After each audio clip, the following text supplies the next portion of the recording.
Utba Saiba Abu জেহেলের লোকরা বলতে লাগলো যে তোমাদের যদি যেতে দেওয়া হয় শর্ত হলো তোমাদের কলিজার টুকরাগুলোকে আমাদেরকে দিয়ে যেতে হবে। মহিলারা বলতে লাগলো কে করবে বলো? এই 2 মাসের বাচ্চা আমার কোলে, বাচ্চা দুধ না পান করলে থাকে না, 3 মাসের বাচ্চা দুধ না পান করলে থাকে না, 6 মাসের বাচ্চা দুধ না পান করলে থাকে না, 2 বছরের বাচ্চা দুধ না পান করলে থাকে না, মাকে না পেলে থাকে না, 6 বছরের 7 বছরের বাচ্চা মাকে ছাড়া থাকে না। এই লোকেরা তোমরা কি করবে বলো? বলে মুহাম্মদের দরবার থেকে তোমরা যদি না মুখ ফিরিয়ে নাও তাহলে এই বাচ্চাগুলোকে জবাই করে দেব, এই বাচ্চাগুলোকে তোমাদের সামনে কুরবান করে দেব, এমন করে গলা কেটে দেব, তোমরা বাধা দিয়ে আমাদের বাধা দিতে পারবে না। ওই সময় মহিলারা বলতে লাগলো আমাদের নবী বিশ্ব নবী সাল্লাল্লাহু আলাইহি ওয়াসাল্লাম বলেছে লা ইউমিনু আহাদুকুম হাত্তা কুনা হাব্বা ইলাইহি মিন ওয়ালিদিহি ওয়া ওয়ালাদিহি ওয়ান নাস আজমাইন। যতক্ষণ পর্যন্ত তোমার ছেলে মেয়ে, তোমার পিতা মাতা, তোমার আত্মীয় স্বজন অপেক্ষা, গোটা দুনিয়ার আসবাবপত্র অপেক্ষা তোমার নবীকে আপন না করতে পারবে ততক্ষণ পর্যন্ত তোমার ঈমান পরিপূর্ণ হবে না। তাই পিতা মাতার কাছে নবীকে মহব্বত করি, ছেলে মেয়ের থেকে পিতা মাতাকে বেশি মহব্বত করি। এই লোকেরা, এই কাফেরের দলেরা তোমাদের আমাদের এই বাচ্চাগুলোকে নিয়ে তোমরা জবাই করে দেওয়ার, তোমরা আমাদেরকে ভয় দেখাও। আমাদের এই কলিজার টুকরা বাচ্চাগুলোকে তোমরা যদি জবাই করে দাও, আমাদের সামনে জবাই করে দাও, আমরা মানা করব না। কিয়ামতের ময়দানে আল্লাহ যখন বলবে এ বান্দিরা কে আমল নেছো, কে আমল নেছো বলো, আল্লাহর সামনে বলতে হবে আল্লাহ তুমি আমাদেরকে ছেলে দিয়েছে, মেয়ে দিয়েছিলে, কিন্তু আল্লাহ তোমার রাহেতে আমরা কুরবান করে দিয়েছিলাম। আল্লাহ যদি এই মহব্বত ভালোবাসা কবুল করে না, আল্লাহ পাকের জান্নাত পাওয়া যাবে। আর একবার জোরে বলা যাবে না বাবা? কিসের আশা জোরে বলুন? আজকে ঠান্ডা মানে গরম বিছানা ছেড়ে ঠান্ডাতে বসে আছেন, এটা আশা কিসের জোরে বলুন? কিসের আশা জোরে বলুন? জান্নাতের তো আশা, ঠিক না বেটি? ওই মহিলাদের কাছ থেকে বাচ্চাগুলো তারা কিনে নিল, তাদের মায়া হলো না, দয়া হলো না। ওই বাচ্চাগুলো হালকা হালকা করে কাঁদতে লাগলো, কোনো বাচ্চা চিল্লে কাঁদতে লাগলো, কোনো বাচ্চা কান্না করতে লাগলো, কোনো বাচ্চাকে ধরে রাখতে পারছে না, আছড়া আছড়ি করছে, পাছড়া পাছড়ি করতেছে। এমন সময় আবু জেহেল বলল এ মহিলারা শোনো, তোমাদের বাচ্চাগুলো তোমাদের কোলে ফিরিয়ে দেওয়া হবে, তোমরা মক্কাতে আবার ফিরিয়ে যাও, তোমরা মদিনায় তোমাদের জন্য যদি না যাও তোমাদের কোলে বাচ্চাগুলোকে ফিরিয়ে দেওয়া হবে।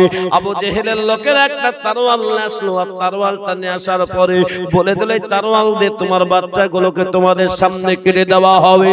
ওই মহিলারা আবার কোরআনের আয়াত তেলাওয়াত করলো, কুল ইন কুনতুম তুহিব্বুনাল্লাহ ফাত্তাবিউনি ইউহিব্বুকুমুল্লাহ ওয়া ইয়াগফির লাকুম যুনুবাকুম ওয়াল্লাহু গফুরুর রহিম। আল্লাহ পাক নিজে বলেন হে নবী আপনি বলে দিন আল্লাহর সাথে কেউ যদি মহব্বত করতে চায়, ভালোবাসা করতে চায়, তারা যেন নবীর সাথে মহব্বত করে, ভালোবাসা করে, যার নবীর সাথে মহব্বত ভালোবাসা হয়ে যাবে। আল্লাহ পাক কোরআন কারিমে নিজে বলেন ইউহিব্বুকুমুল্লাহ, আমি আল্লাহ তারে মহব্বত করব, ভালোবাসবো। আল্লাহ পাক বলেন আমি আল্লাহ জানে মহব্বত করব, ভালোবাসবো। আমি আল্লাহ পাক জানে দিয়েছি ওয়া ইয়াগফির লাকুম যুনুবাকুম আল্লাহু গফুরুর রহিম, আমি আল্লাহ তার জীবনের সমস্ত গুনাহ মাফ করে দেব। এ বাবারা মায়েরা, এ বাবারা ভাইয়েরা, এ যুবকেরা, এ আব্বাজিরা, আমি আপনাদের সকলকে বলি তারা কোরআন শোনাইলো, হাদিসও শোনাইলো, নবীর প্রেমে পাগল হয়ে গিয়েছিল। ও আব্বাজিরা, ওই মহিলারা বাচ্চাগুলোর সামনে নিয়ে আল্লাহর কাছে দোয়া করে, আল্লাহ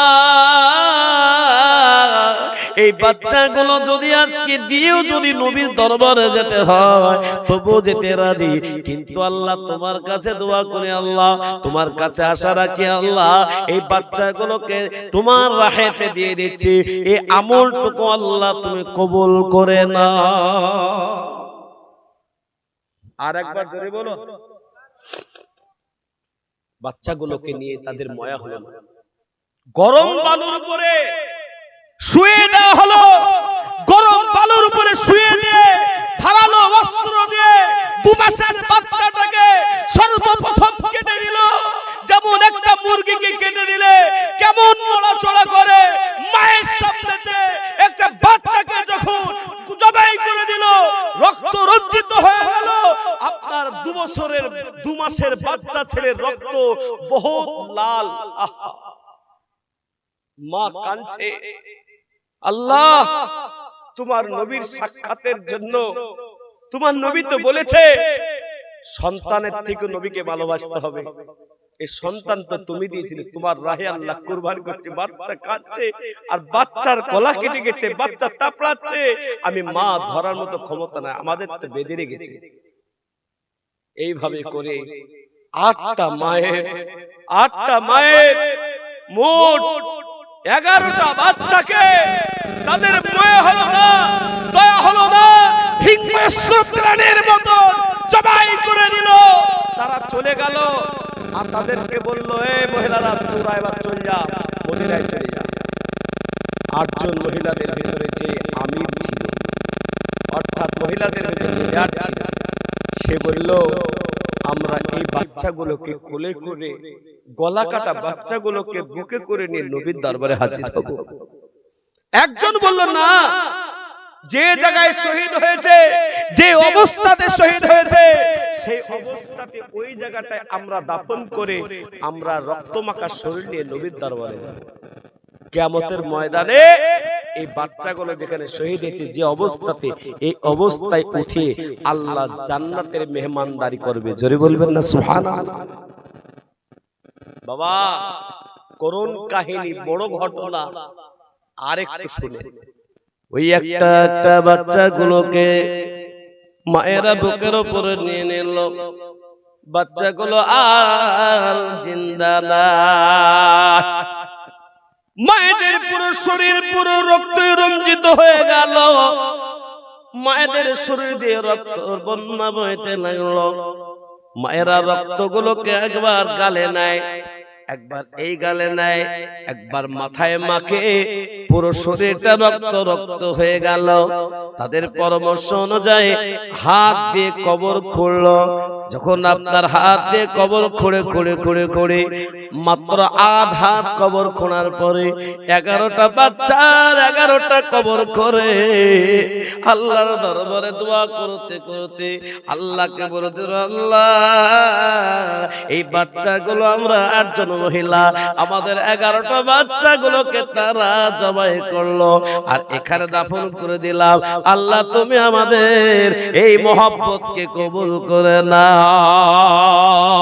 রক্ত মাখা শরীর নিয়ে যখন মদিনায় পৌঁছাতে লাগলো, মদিনার অলিতে গলিতে থেকে ওই মেয়েদেরকে দেখে মদিনার লোকেরা বলতে লাগলো, এ মেয়েরা, তোমাদের গালে রক্ত, তোমাদের মাথায় রক্ত, তোমাদের শরীরে রক্ত কেন?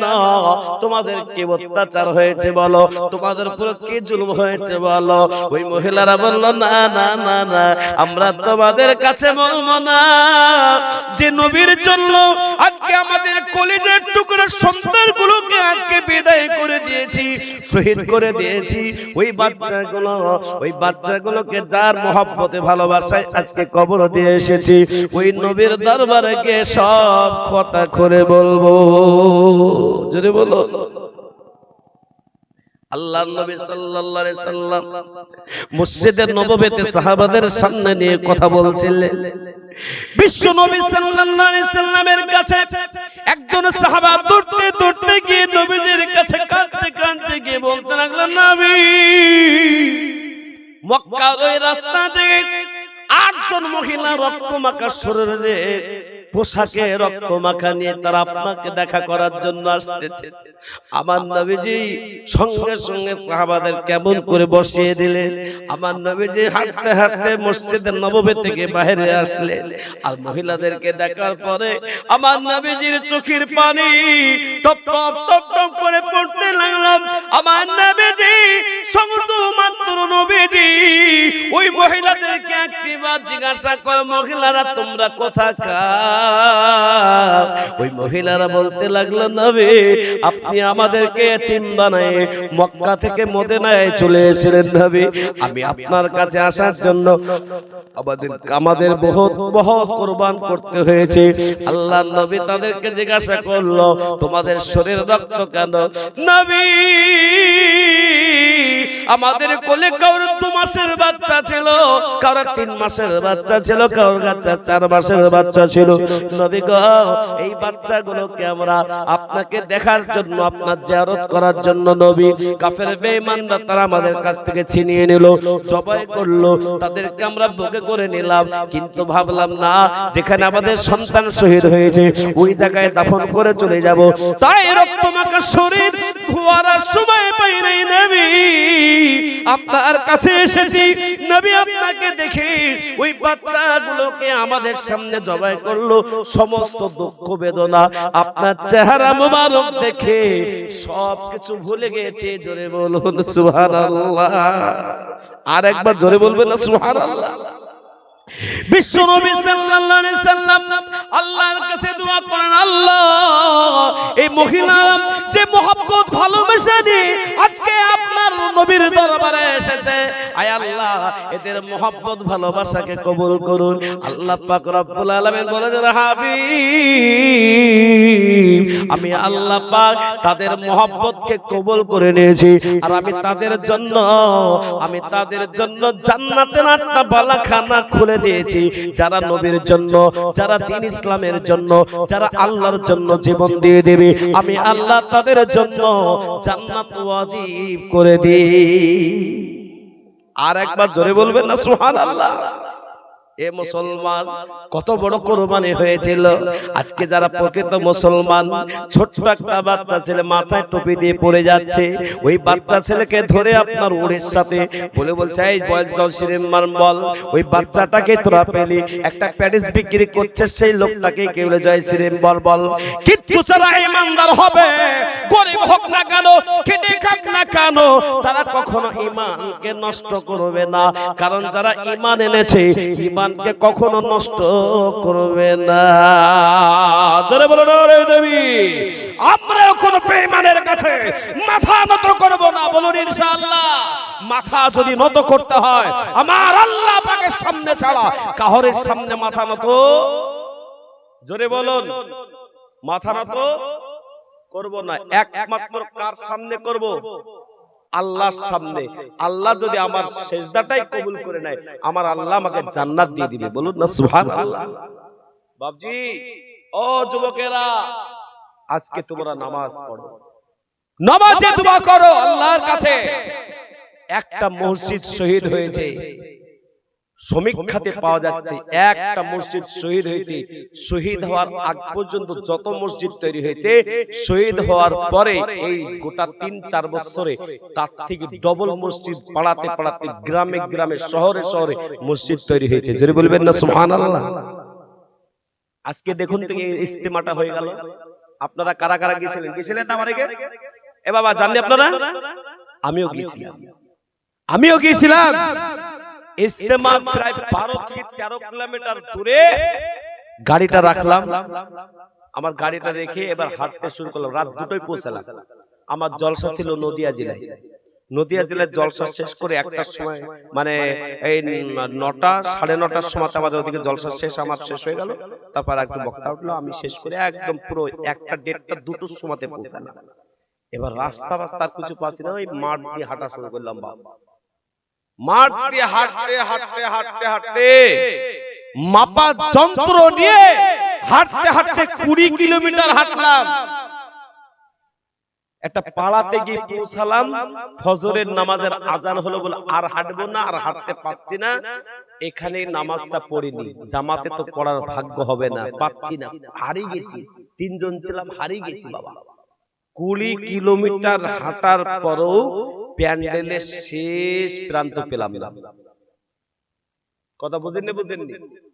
সেই জায়গায় আজকের একটা খবর দেখলাম, একজন হিন্দু মহিলা বলছে, একটা হিন্দু মহিলা বলছে যে এত উন্নত পরিষেবা আর উন্নত মানের মানুষ, যে মানুষ আজ এত কিছু খেলো, কিন্তু বিনা টাকা দিয়ে কেউ না খেয়ে পালিয়ে যায় না। কিন্তু আমি মূর্তি পূজা যেখানে হয়, মন্দিরে পূজা দিতে গিয়ে ওখানেও আমরা দোকান লাগাই, সেখানে অনেকজন আমাদেরকে টাকা না দিয়ে পালিয়ে যায়, খাবার নিয়ে পালিয়ে যায়। বলুন, এই জামাতে কি বিশাল মাইকিং ছিল? বলুন, গোটা পশ্চিম বাংলা, ভারতবর্ষ, বিশ্বতে কোনো মাইকিং ছিল? বিনা মাইকিং এ সেখানে পৌঁছে গেল মানুষ। আর এত কষ্ট তারপরেও সেই জায়গাটি থেকেই বলুন প্রায় 2 কোটির কাছাকাছি লোক, বলছে 2 কোটির কাছাকাছি লোক, বলুন কোন মানুষ কোন অক্ষম হয়েছে? অ্যাক্সিডেন্ট হয়েছে? খবর আছে? নাই। কিন্তু চাওয়ালা আসলো, ট্রেনের চাকায় পড়ে তাহিরপুরে জনসভা ওতে ও তো আসতেই পারলো না, 3 জন মরে গেল। ঠিক বললাম না ভুল বললাম? বলুন আল্লাহ পাকের রহমত হয়েছে না হয়নি? সেই জায়গায় একটা রহমতের কথা বল দিচ্ছি। যখন সব কিছু গুটি পাটি চলে আসছিল, একজন আমির সাহেব বলছিলেন, মানে তিনি শোনাচ্ছিলেন কারগুজারি, বলছে মৌলানা সাহেব একটা বহুত একটা দেখলাম, ওখানে একটা প্যান্ডেল আছে আর পাশে একটা বড় ফিল্ড মতো আর বহুত জঙ্গল ছিল, জঙ্গল কুড়াইতে যদি লাগতাম তাহলে মোটামুটি 150 লেবার লাগবে। কত বললাম? 150 লেবার লাগবে। কিন্তু কি জানি দোয়া শেষ হয়ে গেল, মানুষ চলে গেল আর ফাঁকা হলো, আর এমন একটা হাওয়াতে এসে, এর ঘূর্ণি হাওয়া এসে এক জায়গাতে জড়ো করে দিল। বলবেন না সুবহানাল্লাহ? খাস রহমত নাজিল হয়েছিল বাবা, খাস রহমত নাজিল। এটা একদম সত্য, এবং ওনার কথার সাথে আমি মেলানোর জন্য খুঁজলাম অনেক, তো দেখলাম হ্যাঁ বাস্তবিক, একবার হাওয়াতে একবার উড়ি উড়ি এক জায়গায় নিয়েছে। উনি আমাকে শোনাচ্ছিলেন আর আমি আবার মোবাইলেও দেখতে পেলাম। তো বাবা, আল্লাহর রহমত ছাড়া এত বড় প্রোগ্রাম, বলুন যদি কোন নেতা করে, গোটা বিশ্বের যদি প্রধানমন্ত্রী, হাজার পুলিশ প্রশাসন লাগতো, জোরে বলুন তো। হ্যাঁ, যারা গেছেন তারা বলবেন, আর যারা যায়নি বলছে এই গল্প শোনাচ্ছেন কেন? গল্প না বাবজি, এটা এনার্জি, এটা এনার্জি ইমানদারদের জন্য, এটা এনার্জি জেনে রাখবেন, এটা এনার্জি। কোন রকম কোন খানাতে ভুল ছিল, কোন খাবার কেউ পায়নি, কোন হয়েছে আল্লাহর রহমত। এ বাবা, কোন পুলিশ প্রশাসনরা বলছে এরকম প্রোগ্রাম পেলে তো আমাদের কোনো সমস্যা নাই, চেয়ারে বসে ঘুমাচ্ছে। আহা কি আচ্ছা প্রোগ্রাম है। আল্লাহ আমাদের সকলকে কবুল করুক, জোরে বলেন আমিন। মুসলমান, ইসলাম শান্তির ধর্ম, তা ইজতেমা থেকে প্রমাণ করেছে না করেনি? জোরে বলুন করেছে। এ বাবারা ভাইরা, আমি আপনাদেরকে বেশিক্ষণ কথা বলবো না। কতটুকু সময় হলো গো আমার? এ বাবা, আপনারা আর 1 ঘন্টা বসবেন তো নাকি? চলছেন নাকি গো? আসছেন তো নাকি? এই 1 নম্বর দেশে গো না, আরো যারা গেছিল চলে আসলো। আমি ভয় করছিলাম, আমার এই কদিন আগে পুনতরে আসলাম, কি ঠান্ডা, আর এরকম ঘেরা ঘুরি না। আপনাদের তো ধন্যবাদ দিচ্ছি, লাইটিং আর ঘেরা ঘুরি, একবার মনে হচ্ছে আমি স্টেডিয়ামে বসে আছি, বাম্পার লাগছে। আর ওই পুনতরের মানুষ এত মানে কাঞ্জুস কাকে বলে, কিন্তু কাঞ্জুস কেন বলবো? ওই মাইকও তেমন নেয়নি, আবার প্যান্ডেলও ছেঁড়া মেড়া, আবার হাহাকে হাওয়া ঢুকছে। আর দ্বিতীয় নম্বর হচ্ছে কাঞ্জুস বলা যাবে না, বাপরে 10,000 20,000 10,000 20,000 5,000। ওখানে পুনতরে একটা মসজিদ হলো, ওই মসজিদেরই জলসা, টাকায় ভরে দিল, মেয়েরাও টাকাতে ভরে দিল। আব্বাজি, আজকের এই মেহফিলেও আজকের রহমত আল্লাহর আছে, এবং আমরা শেষ দোয়া করে যাব, বলুন ইনশাআল্লাহ। আরেকবার বলুন, জোরে বলুন ইনশাআল্লাহ। একটা গজল হয়ে যাক নাকি গো? হ্যাঁ, কারা কারা গজল শুনবেন না হাত তুলেন তো দেখি। চালাকি করছে মানে আমি চেক করছি যে আমার কথাটা শুনছে না শুনছে না, যে সঠিকটা শুনছে না শুনছে না, না কান অন্যদিকে আছে, মাঝে মাঝে চেক করি আমি। বাবা তো যাই হোক, গজল যখন আপনারা শুনবেন বলি নিয়াত করে হাত তুলেছেন, তো একবার গজলটা বলি দিই।